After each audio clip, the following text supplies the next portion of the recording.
Did you know that parents rank financial literacy as the #1 most difficult life skill to teach?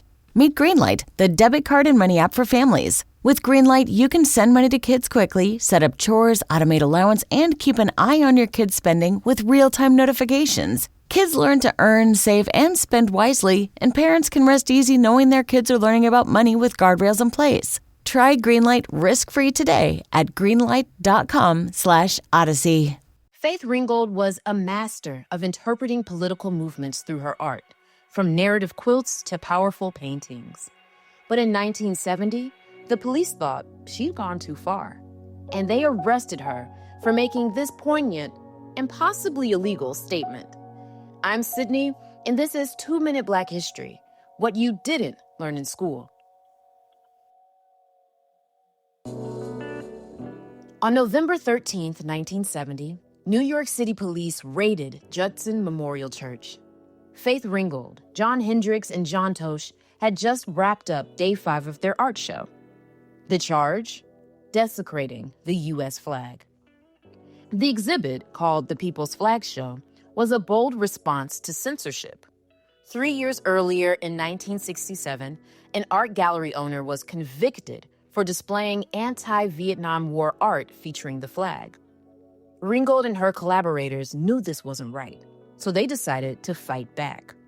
They invited artists to submit pieces resisting censorship and repression. And for days, they showcased everything from paintings to performances. One artist even burned a flag. The backlash was swift, and the raid led to their arrest. All 3 artists were fined $100 for mutilating the flag. That's about $800 today. But they didn't stay quiet. They declared, quote, "We have been convicted, but it is this nation and these courts who are guilty." Guilty of what? Mutilating human beings throughout U.S. history. With the ACLU's help, their convictions were overturned. But the story doesn't end there.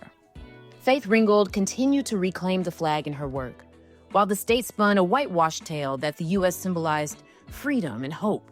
Ringgold used her art to flip that narrative and expose the violent hypocrisy behind the U.S. flag. In 1989, the Supreme Court ruled that burning the flag is a protected right under the First Amendment. But even today, protest and dissent are still criminalized.